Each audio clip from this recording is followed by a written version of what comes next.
गीता का यह 8वां अध्याय जिसके संदेश को हम लोग सुन रहे थे, जिसमें भगवान श्री कृष्ण ने जीवन के साथ साथ जन्मों के क्रम को तोड़ने के लिए और पूर्ण मुक्ति प्राप्त करने के लिए संदेश दिया, और जिसमें यह कहा कि वह एक बिंदु जहां से हमारी यात्रा अगले जन्म की ओर जाती है, जब इस शरीर का श्वास छूटता है और प्राण शरीर से मुक्ति लेते हैं, उस क्रिया को जिसे मृत्यु कहते हैं, कृष्ण कहते हैं कि उसे अमृत बनाओ। वह ऐसा दोराहा या तिराहा है जहां से आप वो बीज बोते हैं अगले जन्म का। एक मार्ग निम्न योनियों की तरफ जाता है, एक वह है जो इस संसार में आता तो है, लेकिन मनुष्य का शरीर धारण करके आप सुख भोग भोगते हुए अपने जीवन को उन्नत कर सकते हैं, धर्म के मार्ग पर चलते चलते फिर ईश्वर को पा सकते हैं। तीसरा मार्ग वह है कि जब आप पूरे दुखों से मुक्ति प्राप्त कर लें और मुक्त होकर ईश्वर को प्राप्त कर लें। इसके लिए उन्होंने कहा कि प्रत्येक व्यक्ति को हर दिन अपनी साधना के साथ अपनी प्राण शक्ति को ऊपर की ओर उठाना चाहिए और अपना ध्यान ईश्वर से जोड़े रखना चाहिए। इस संबंध में यह संदेश भी दिया गया है कि आप कुछ भी करें, सांसारिक कृत्य करते हुए दो बातों का हमेशा ध्यान रखें। एक, संसार में लिप्त न हो, वस्तुओं की अटैचमेंट, व्यक्तियों की अटैचमेंट आपके साथ ना जुड़ जाए, लेकिन आपकी अटैचमेंट अगर हो, आपका संयुक्त होना ईश्वर से होना चाहिए।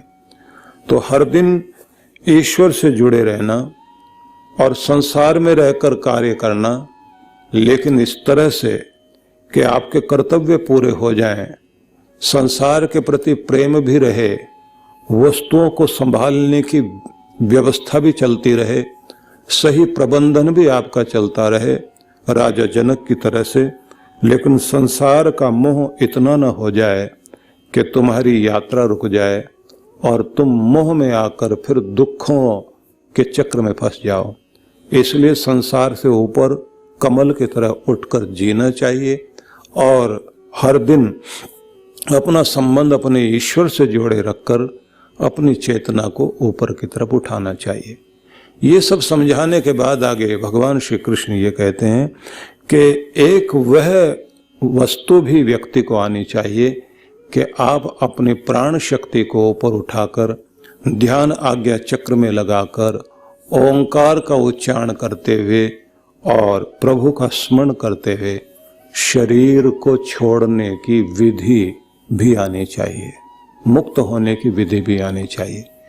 मतलब उन्होंने जन्म के विषय में सिखाया और मरण को भी सिखाया कि मरण को किस तरह से सफल किया जाए कि मरण न रहे, वह आपको उस तरफ लेकर जाए जहां से आपके दुखों का अंत होता है।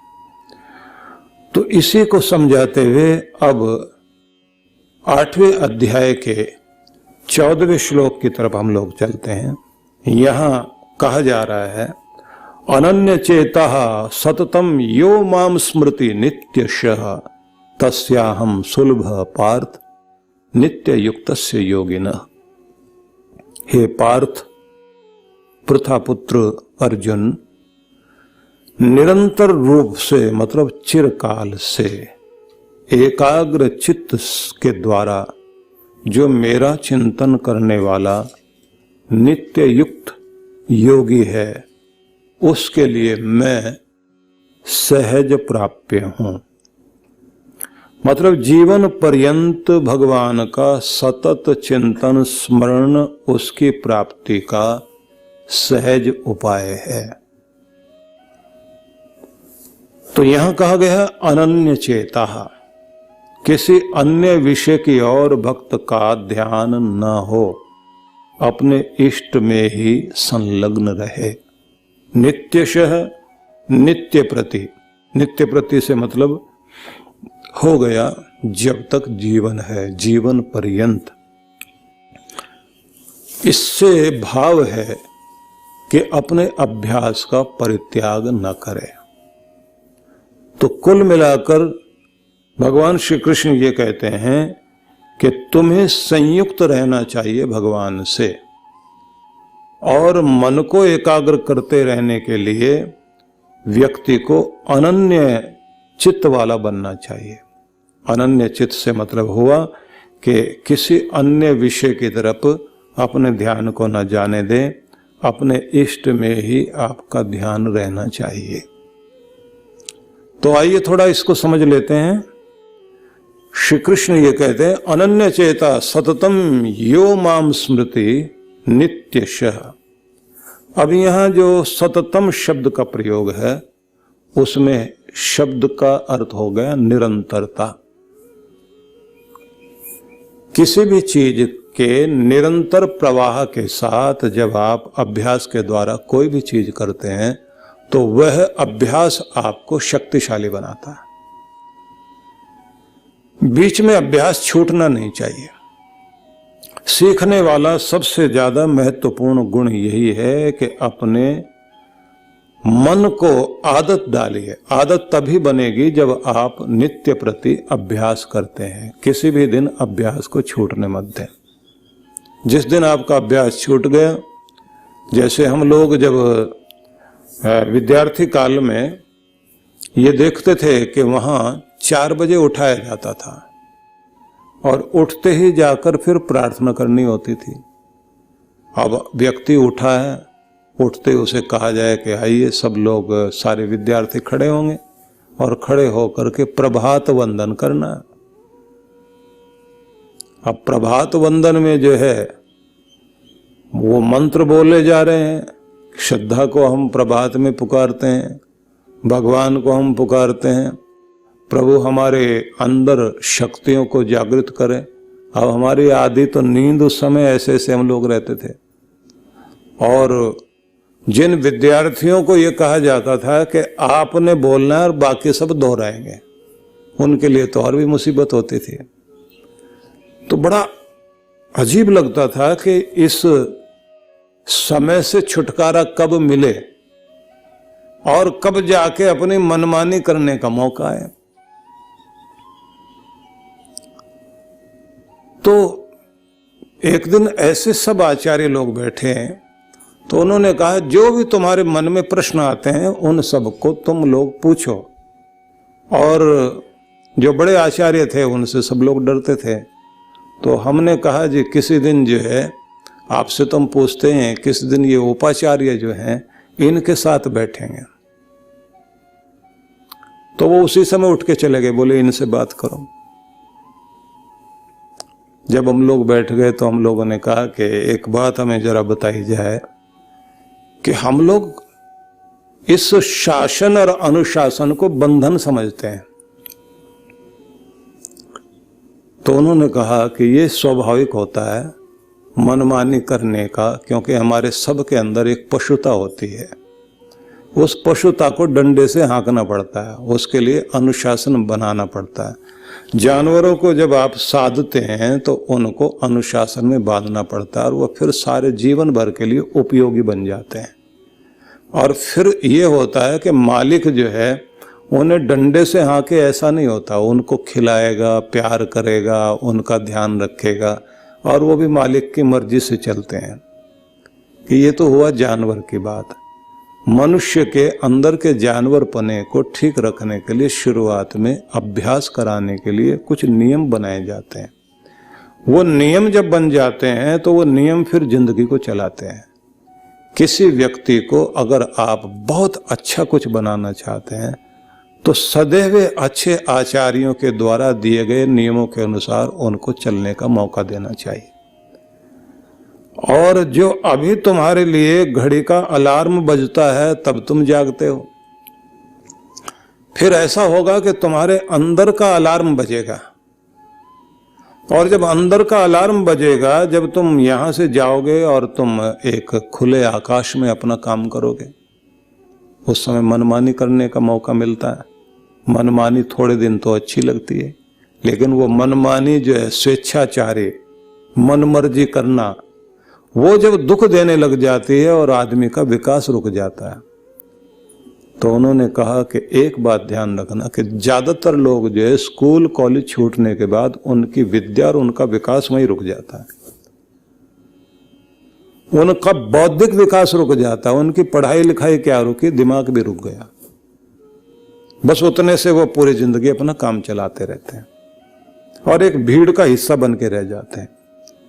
अगर किसी व्यक्ति को बड़ा बनना और बहुत अच्छा ऊंचा सोचना है तो उसे शुरुआत में नियमों के अनुसार अभ्यास करने चाहिए और यह निरंतर करना चाहिए। और इसका मजा तब है जब आप उसका आनंद लेकर करो।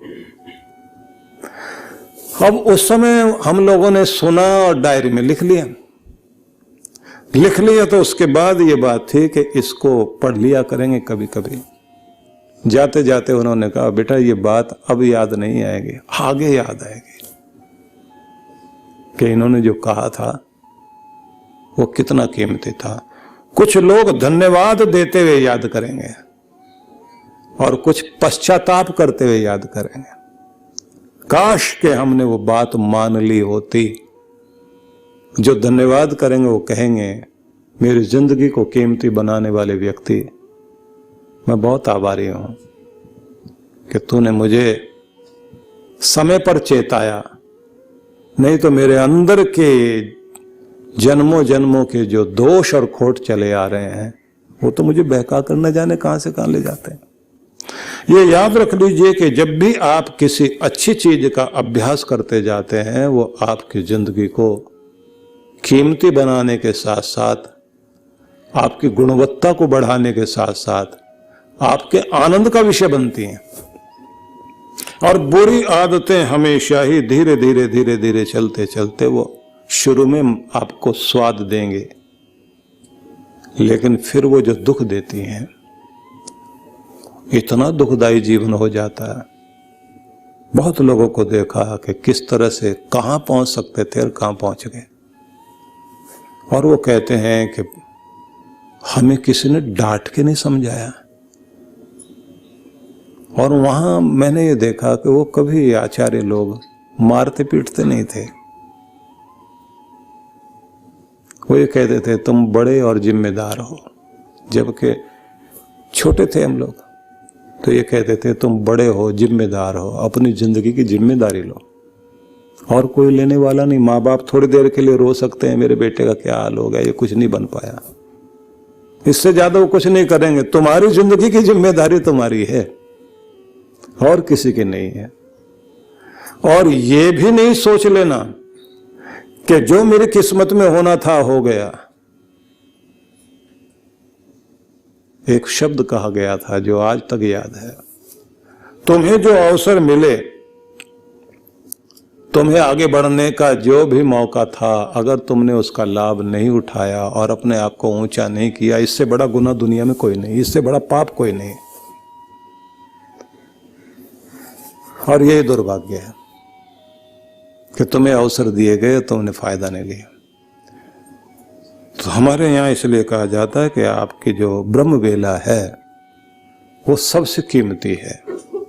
उस ब्रह्म बेला में आपको ब्रह्म के साथ में, परब्रह्म परमेश्वर के साथ में अपना संबंध जोड़ना चाहिए। मस्तिष्क को वहां जोड़ें।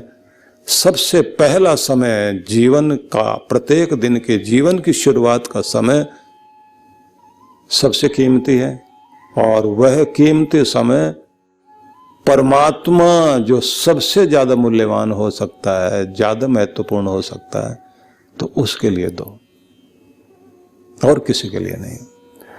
कृष्ण जब ये कहते हैं कि निरंतरता रखिए अपने स्मरण में, और फिर उन्होंने कहा नित्यशः, ये नित्यशः शब्द कह करके, नित्य मतलब दो ही तो चीजें हैं, एक अनित्य और एक नित्य। तो मतलब जो है, आदमी तो एक जिंदगी जिएगा ना, उसके बाद अगली जिंदगी है। तो भाव दिया गया कि जब तक सांस चले, जब तक जीवन चले, एक दिन की बात नहीं है। अभ्यास ऐसे कर लीजिए जैसे तुमने रोज खाना ही है, रोज तुमने सोना ही है, रोज पानी पीना ही है। इसी तरह से हर दिन तुम्हारा भगवान से भी संबंध होना जरूरी है। इसी को कहा गया कि ये भगवान का ध्यान आत्मा का भोजन है जो उसे मिलना चाहिए। तस्याहम सुलभ पार्थ नित्य युक्त से योगिना, नित्य प्रति जो युक्त है, जुड़ा हुआ है, बस उसके लिए आसान हूं मैं, मतलब भगवान उसके लिए आसान है। तो जो ये कहा गया है ना, सन पितेव सूनवे अग्नि सुपायनो भव, ये एक वैदिक मंत्र है कि जैसे पिता के लिए पुत्र और पुत्र के लिए पिता आसान है, पिता अपने बच्चे की तरफ आता है और हर बेटा अपने पिता से अधिकार पूर्वक कुछ भी मांग सकता है और आसानी से उन तक पहुंच सकता है। तो भगवान आप इतने आसान बन जाओ कि हम आपके बच्चे आप तक पहुंच सकें। आप तक पहुंचना ही मुश्किल है, पहुंचे कैसे पहुंचे?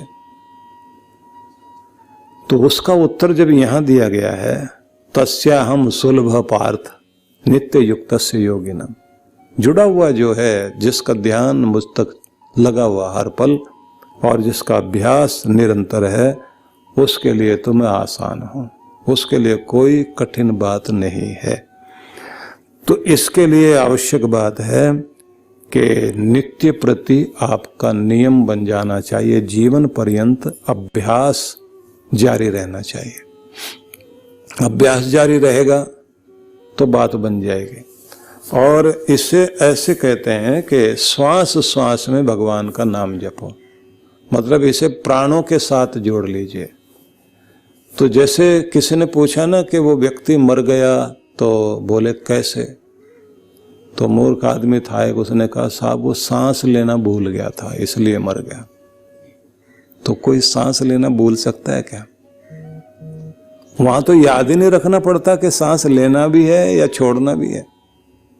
ये तो स्वचालित प्रक्रिया है जिसको आपका ये सब कॉन्शियस माइंड जो है, अवचेतन मन, इसे जारी रखता है। ये तो भगवान ने व्यवस्था ही ऐसे रखी हुई है। तो उसका मतलब क्या हुआ कि आप यदि अवचेतन तक अपने अभ्यास को पहुंचा दें तो अपने आप स्मरण होगा। डकार आए, हिचकी आए, सुख आए, दुख आए, आपके मुख से भगवान का नाम स्मरण मतलब निकलने लग जाए। हम लोग जो मंत्र दीक्षा लेने वाले लोग आते हैं तो उन सबको सबसे पहले इसी बात पर बल देते हैं कि तुम्हारा मंत्र जो है वो तुम्हारे लिए श्वास में इस तरह बस जाए कि तुम जब भी हिचकी लो, डकार लो, तुम्हारे अंदर कोई भी शरीर की प्रक्रिया होती है, सुख या दुख की अनुभूति होती है, दर्द आदमी के शरीर में होता है, चोट लगती है, मुंह से भगवान का नाम निकलना चाहिए। लोगों के अंदर गाली का अभ्यास इतना कमाल का होता है कि अगर किसी ने थोड़ा सा कुछ लगा, एकदम ऐसी गंदी गाली निकलती है मुंह से। अब किसी ने भी चोट लगाई हो, कहीं से भी गिर गया हो, कुछ भी, एकदम मुंह से जो है गाली निकलती है। तो उन्होंने गाली को मंत्र की तरह याद कर लिया, भयंकर ढंग से। तो जिसके अंदर गाली बस गई उनके अंदर से गाली निकलती है, लेकिन जिनके अंदर परमात्मा का नाम बस गया तो उनके मुंह से एकदम जो है भगवान का नाम निकलता है।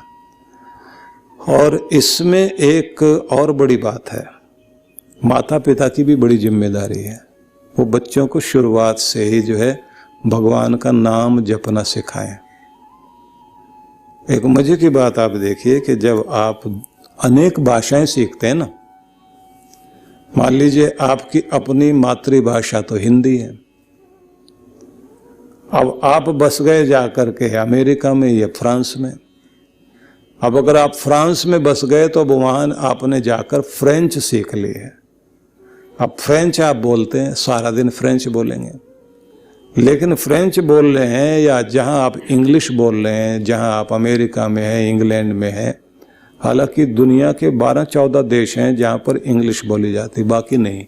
ये भी बड़ी कमाल की बात है। और इंग्लिश का बोलबाला ऐसा हो गया क्योंकि ज़्यादातर लोगों देशों में अंग्रेजों ने राज किया, तो वो अपनी अंग्रेजियत छोड़ गए, अपनी भाषा छोड़ गए, और हम लोगों को लगता संपर्क भाषा यही है। कहीं स्पेनिश खूब बोली जाती, कहीं फ्रेंच बोली जाती, तो विषय ना बदले। लेकिन होता क्या है, जब आप मान लीजिए दूसरे देश में बसे हुए, वहां की भाषा आप सारा दिन बोलते हैं। जब कोई आपसे बात करता है, कोई शब्द बोलता है, तो आपके अंदर जो आपकी मातृभाषा है उसका शब्द सुनने के बाद पहले आपका मस्तिष्क उसे अपनी मातृभाषा में ट्रांसलेट करता है, तब जाके उसका अर्थ समझ में आता है आपको। जैसे किसी ने कहा एप्पल, तो आपको सेव, पहले मैं सेव कह रहा है, आपको जो है ना पहले आप ट्रांसलेट करते हैं अपनी मातृभाषा में। वो इतना जल्दी जल्दी होता है कि आपको अंदाज ही नहीं लगता। समझने वाली जो चीज होती है वो आप अपनी भाषा में ही समझोगे, जो आपकी मातृभाषा है। इसलिए कोई भी व्यक्ति हो, वो जब भी किसी दूसरी भाषा को सीखता है तो उसको अपने प्रदेश की या अपनी मातृभाषा की टोन उसमें जरूर जुड़ जाएगी। बोलने में भी जो है, हम लोग जो केरला में थे, मुनार में, तो वहाँ ड्राइवर जो है जब भी कोई बात होती थी तो बोलता था नो प्रॉब्लम, नो प्रॉब्लम। अब वो प्रॉब्लम को प्रॉब्लम बोलता था, तो हम उसकी प्रॉब्लम को जो है प्रॉब्लम प्रॉब्लम प्रॉब्लम बोलता था वो। तो उसकी प्रॉब्लम को, क्योंकि अपने को अभ्यास नहीं बन पा रहा था, तो ऐसे कुछ वो शब्द बोलता था जो वहाँ के प्रदेश के अनुसार जो है वो शब्द आते थे। तो हम लोगों ने उसके सुन के पहले वो याद कर लिया कि ये इस तरह के 5-7 ऐसे शब्द थे जो उसकी भाषा के वहाँ आते थे। तो हम लोगों ने ये ध्यान रखा हुआ था कि जब ये ऐसे बोले तो इसका मतलब ये होगा। जैसे आप जो है वो अमेरिका में जाएं तो वहाँ जो सीवर होता है ना आपका, उसको वो सुवर बोलते हैं। तो सब जगह का अपना अपना उच्चारण है। अपने यहाँ तो सुवर अलग होता है, सुवर सुवर ही होता है, उनके यहाँ सीवर को सुवर बोलते हैं। सब जगह का अलग अलग है। तो होता क्या है कि जब आप किसी भाषा को सुन रहे हैं तो आप अपनी भाषा और अपनी टोन के साथ उसे मिलाते हैं और दूसरे की भाषा सुन के उसकी मजाक उड़ाने को तैयार होते हैं, और अजीब लगता है आपको। लेकिन आश्चर्यजनक बात यह है कि आप जिस तरह से बचपन में सीखते रहे हैं, जो माँ ने सिखाया, पिता ने सिखाया, अपने घर आंगन में जो कुछ आपने सीखा, वो अभ्यास आपके अंदर बस गया और आप उस अभ्यास के अनुसार पूरी दुनिया में उसी के अनुसार चलते हैं। लेकिन उस अभ्यास में यदि प्रभु का नाम जुड़ जाए, ये पॉइंट पकड़ने वाला है। उस अभ्यास में अगर प्रभु का नाम और स्मरण करने का तरीका ठीक ढंग से जुड़ जाए, वो आपके प्राणों में बस जाता है, आपके अवचेतन में बस जाता है, और जीवन भर आप उसी का पालन करते हैं। इसलिए बड़ी जिम्मेदारी है माँ की। माँ की जिम्मेदारी साधारण नहीं है। 7 साल में 7 साल तक बच्चा जो है माँ के पास ही होता है, और माँ से बहुत कुछ वो सीख रहा होता है। और ये समझ लीजिए कि उसका 80% मस्तिष्क 7 साल की उम्र तक तैयार हो जाता है, जिसमें उसे दुनिया भर की नॉलेज हो जाती है। और इतना सीखता है बच्चा उस समय, भाषा सीखेगा, शब्दकोश सीखेगा, टोन सीखेगा, रंग सीखेगा, रिश्ते सीखेगा, अनुभूतियां सीखेगा। सीखने का समय जितना मस्तिष्क के लिए बचपन में होता है, 7 साल की उम्र तक होता है, इतना तो पूरी जिंदगी नहीं होता। कितना कितना सीख रहे होते हैं। और इसलिए कोई भी बात होती है, बच्चा, छोटा सा बच्चा, कुछ बोलना आ गया उसको, ये क्या, वो क्या, ये क्यों, उसने 2 या 3 शब्द उसको जो है दिमाग में बार बार आते हैं। हर चीज के लिए पूछ रहा होता है और माँ बाप उसको बता रहे होते हैं। और अगर उस समय उन्होंने जो है बच्चे को बहकाने के लिए गलत जानकारी देनी शुरू कर दी, मस्तिष्क में वो छाप हमेशा के लिए बैठ जाएगी। पहली छाप आपके अंदर भगवान की अगर बैठ गई, साहस की बैठ गई, जिनके घर में साहस वाले कार्य होते हैं उनके बच्चे वीर बनते हैं। जहां दब्बू, डरपोक, पलायनवादी लोग होते हैं उनके बच्चे उस तरह के हो जाते हैं। इसलिए एक तो ये ध्यान रखना कि हम नित्य प्रति प्रभु का स्मरण करें, निरंतर करें, लेकिन हमारे प्राणों में उसका नाम बस जाए। और अगर नहीं बचपन में हो पाया तो अब हो सकता है इस रूप में कि अपने प्रभु को, इष्ट देव को बहुत प्यार करने वाले बनो। जहां आपका प्रेम जुड़ा हुआ होता है वहीं आपका ध्यान जाता है। दो ही चीजें, या तो आपका बैर जुड़ा हुआ होना चाहिए या आपका प्यार जुड़ा होना चाहिए। जिससे बैर होगा वहां भी ध्यान बार बार जाएगा, और जहां आपका प्रेम है वहां भी ध्यान बार बार जाएगा।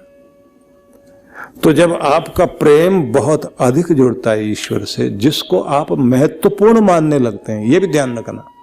जहां प्रेम हो और जो चीज दुनिया में आपके लिए सबसे ज्यादा महत्वपूर्ण हो, आपका ध्यान बार बार वहीं जाएगा, सारी ऊर्जा वहीं लगाओगे। और जिस चीज का महत्व आपको कम लगने लग जाता है, महत्वहीन लगने लग जाता है, उसे आप इग्नोर करने लग जाते हैं। जिससे आप ये समझ जाते हैं ये तो मेरे पास है ही, अब इसे कौन छीन सकता है, उसे भी आप इग्नोर करने लग जाते हैं। जिससे आप सहज ले लेते हैं ना, चीज खोने लग जाए तब आप उसका महत्व समझते हैं। इसलिए कहते हैं ना, जो मिल गया मिट्टी, जो खो गया सोना। कुछ खो गया हमारा, मेरा तो सोना था जो खो गया, और जो मिला हुआ है उसे तो हम मिट्टी बराबर समझेंगे, महत्व तो नहीं समझ रहे, इसलिए लापरवाह उसके प्रति। आदमी को सेहत जब तक ठीक ठाक है, लापरवाह है। जिनके घुटनों में दर्द रहने लग जाते हैं तब वो कहते हैं तो बड़ा काम का था भाई, आप बड़ा ध्यान रखते हैं, सारा दिन घुटने की मालिश चल रही है। जिसके पांव में कहीं दिक्कत हो गई, सारा दिन बैठा है बेचारा, जहां भी भगवान का जाप बाद में करेगा, अपने पांव की मालिश कर रहा है बैठा हुआ। क्योंकि कोई चीज जब आपके हाथ से जा रही है, आप उसका महत्व समझने लगते हैं। जिंदगी कीमती है, उसका महत्व समझिए, और महत्व समझने के साथ साथ जिंदगी देने वाले का महत्व समझिए। और जब आपको उसके प्रति ध्यान रहेगा तो निश्चित रूप से आप उसे धन्यवाद भी देंगे और उसका स्मरण भी करेंगे। तो इसलिए कहा गया है कि उसके लिए मैं आसान हूं जो निरंतर जुड़ा हुआ है और अनन्य भाव से मेरा स्मरण करता है, मन को कहीं और नहीं जाने देता। बहुत बहुत शुभकामनाएं। और फिर हम अगले श्लोक में जब प्रवेश करेंगे तो अगले चिंतन को करेंगे। ओम शांति शांति शांति। ओम।